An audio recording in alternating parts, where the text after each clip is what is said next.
بسم اللہ الرحمن الرحیم۔ اللہ کے نام سے شروع کرتا ہوں جو نہایت مہربان رحمت والا ہے۔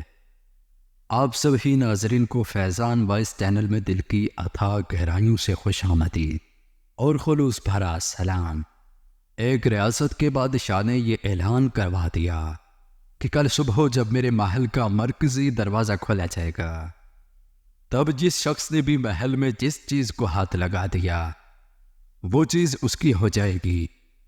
اس اعلان کو سن کر سب لوگ آپس میں بات چیت کرنے لگے کہ میں تو سب سے قیمتی چیز کو ہاتھ لگاؤں گا۔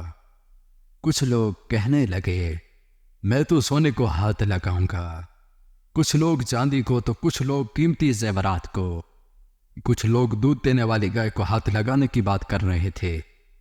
جب صبح محل کا دروازہ کھولا گیا اور سب لوگ اپنی من پسند چیزوں کے لیے دوڑے، سب کو اس بات کی جلدی تھی کہ پہلے میں اپنی من پسند چیزوں کو ہاتھ لگا دوں گا تاکہ وہ چیز ہمیشہ کے لیے میری ہو جائے۔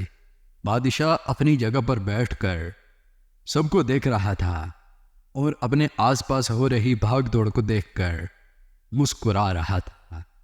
اسی وقت اس بھیڑ میں سے ایک شخص بادشاہ کی طرف بڑھنے لگا اور آہستہ آہستہ چلتا ہوا بادشاہ کے پاس پہنچ کر اس نے بادشاہ کو چھو لیا۔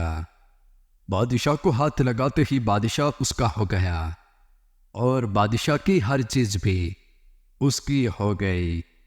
جس طرح بادشاہ نے ان لوگوں کو موقع دیا اور ان لوگوں نے غلطیاں کی، ٹھیک اسی طرح ساری دنیا کا مالک بھی ہم سب کو ہر روز موقع دیتا ہے، لیکن افسوس ہم عقل کے اندھے لوگ بھی ہر روز غلطیاں کرتے ہیں۔